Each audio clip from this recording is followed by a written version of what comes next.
26 जून 2024 एक बाप और उनके बेटे की मौत हो जाती है रेबीज की वजह से, क्योंकि इन दोनों के ऊपर उनके पेट डॉग ने हमला कर दिया। 16 दिसंबर 2024 पंजाब के जालंधर में एक 65 साल की महिला पर 7 से 8 स्ट्रीट डॉग्स ने मिलकर हमला कर दिया और उन्हें गंभीर रूप से घायल कर दिया। महाराष्ट्र के नवनिर्माण सेना यानी मनसे प्रमुख राज ठाकरे की पत्नी के ऊपर उनके पेट डॉग ने हमला कर दिया। बताया जाता है कि कुल 65 यानी कि 65 स्टिचेज यानी कि टाके उनके फेस पर लगे और बाद में प्लास्टिक सर्जरी भी करवाना पड़ा। दोस्तों, अगर इस तरह की खबरों को आप ढूंढने की कोशिश करेंगे तो हर रोज आपको इन आवारा कुत्तों के आतंक के बारे में सुनने को मिलेगा। दोस्तों, आपको जानकर ये बेहद हैरानी होगी कि सिर्फ भारत में 2024 में 22 लाख कुत्तों के हमले रिकॉर्ड किए गए। भारत सरकार के आंकड़े के अनुसार इंडिया में हर एक घंटे में 60 बच्चों पर कुत्तों के हमले रिकॉर्ड किए जाते हैं।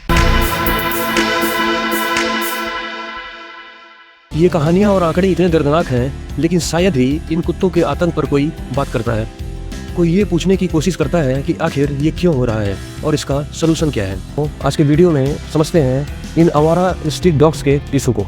एक आंकड़े के अनुसार पूरे भारत में कुल 3 करोड़ कुत्ते हैं जो सोसाइटीज, कॉलोनीज और सड़कों पर रहते हैं। इनके हमलों की वजह से करीब हर साल 20,000 लोगों की मौत रेबीज की वजह से हो जाती है। दोस्तों, आइए जानने की कोशिश करते हैं कुत्तों के इतिहास के बारे में और ये समझने की कोशिश करते हैं कि सबसे पहली बार डॉग्स ह्यूमंस यानी इंसानों के संपर्क में कब आए। जनवरी 2021 में एक स्टडी पब्लिश की गई थी नेशनल एकेडमी ऑफ साइंस में, जिसमें यह बताया गया कि कुत्ते आज से 23,000 साल पहले इंसानों के संपर्क में आए। दोस्तों, आज से 23,000 साल पहले साइबेरिया में सबसे पहले ग्रे वुल्फ को इंसानों ने पालना शुरू किया। ग्रे वुल्फ मतलब एक तरह का भेड़िया। वैज्ञानिकों का मानना है कि भेड़िए कुत्तों के पूर्वज हैं। जैसे इंसानों का विकास बंदरों से हुआ है, वैसे ही कुत्तों का विकास भेड़ियों से हुआ होगा। आज से 23,000 साल पहले इंसान पूरी तरह हंटर यानी कि शिकारी थे और पूरी तरह शिकार पर जीते थे और उन्हें खेती करने का कोई अनुभव नहीं था।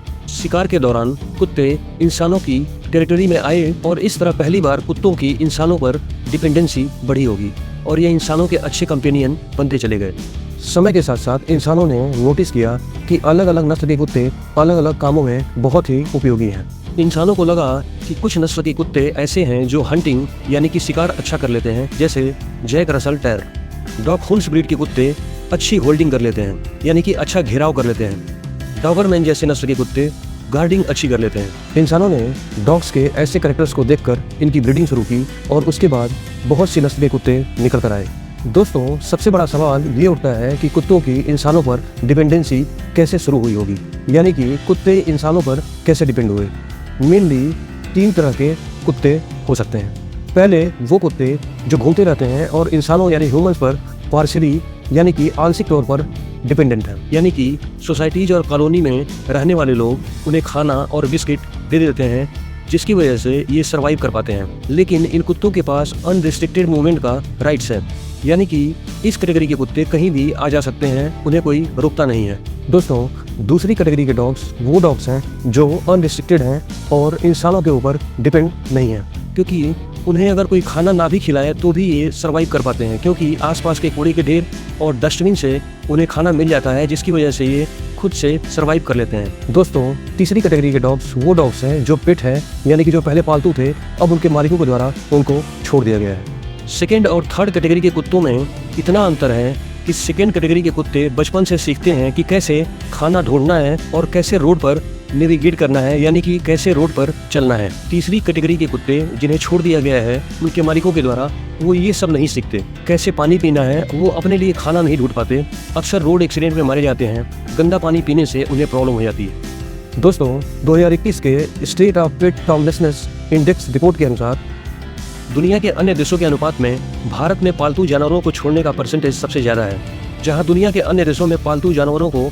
छोड़ने का परसेंटेज 28% है, वहीं भारत में यह परसेंटेज बढ़कर 50% हो जाता है। बाद में ये पालतू कुत्ते अपने मालिकों के द्वारा छोड़ने के बाद सड़क पर आ जाते हैं, जिससे कुत्तों की संख्या रोडों पर और बढ़ जाती है। दोस्तों, अब ये भी जानना जरूरी है कि किसी एरिया में कुत्तों की संख्या कितनी हो सकती है। दोस्तों, ये डिपेंड करता है कि किसी एरिया में इन डॉग्स के सर्वाइवल के लिए कितना खाना मौजूद है।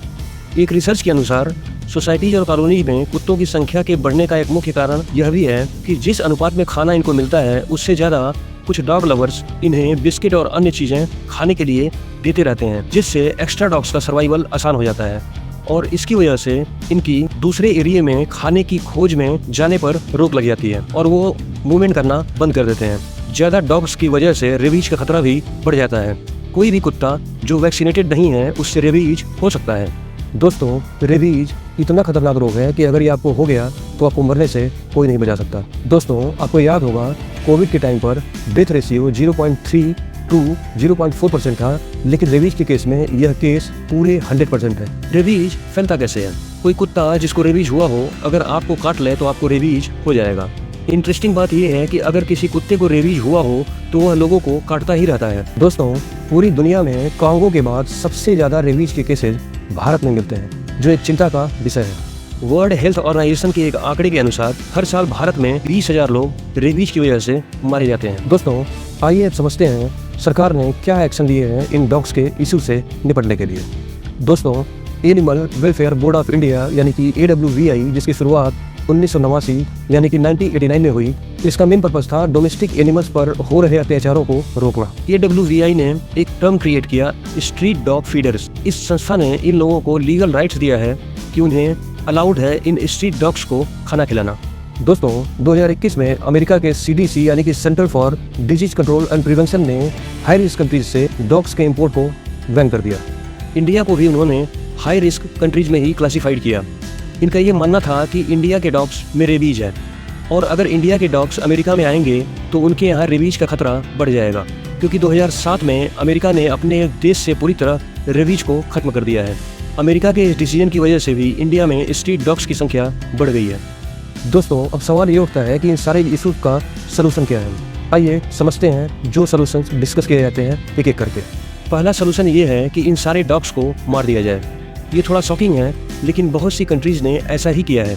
अमेरिका में बहुत जगहों पर ऐसा किया गया, लेकिन इंडिया में ये पॉसिबल नहीं है। बहुत से लोग कहेंगे कि ये अनइथिकल है, लेकिन फिर भी ऐसे केसेस देखे गए जहां लोगों की भीड़ ने मिलकर कुत्तों को मारा। जैसे केरला में 2016 में स्ट्रे डॉग इरेडिक्शन सोसाइटी बनाई गई, जिसमें एक साल में करीब 300 डॉग्स को मारा गया, लेकिन प्रॉब्लम सॉल्व नहीं हुई। इसके पीछे रीजन बड़ा सिंपल है। कुत्तों और बिल्लियों में प्रेगनेंसी पीरियड केवल 2 महीने का होता है, यानी कि अगर सभी कुत्तों को मारना है तो यह काम 2 महीने के भीतर ही करना होगा। इसके अलावा सबसे बड़ा चैलेंज है एक डॉग्स को ढूंढ कर मारना, जो बहुत ही लंबा और महंगा काम है। ब्राजील में इस तरीके को अपनाने की कोशिश की गई, लेकिन यह पूरी तरह फेल रहा। दूसरा तरीका जो वर्ल्ड हेल्थ ऑर्गेनाइजेशन यानी कि WHO बताता है, जिसको हमें इम्प्लीमेंट करना चाहिए, कि 3 तरह से इन पर कंट्रोल किया जा सकता है। पहला है स्टरलाइजेशन ऑफ डॉग्स, दूसरा वैक्सीनेशन प्रोग्राम और तीसरा enforce pet control law. Sterilisation of dogs यानी कि कुत्तों की नसबंदी की जाए, स्पेशली पेट डॉग्स की। वैक्सीनेशन प्रोग्राम के तहत सभी कुत्तों को वैक्सीनेट किया जाए, जिससे रेबीज का खतरा कम हो। इनफोर्स पेट कंट्रोल लॉज का मतलब है कि जिन लोगों के पास पालतू कुत्ते हैं उनके लिए कठोर कानून बनाया जाए, ताकि वो उन्हें एक समय तक पालने के बाद उन्हें छोड़ ना पाएं। दोस्तों, अब आप पूछेंगे कि क्या कोई ऐसी कंट्री है जो इन सारे सोल्यूशंस को अडॉप्ट कर पाई?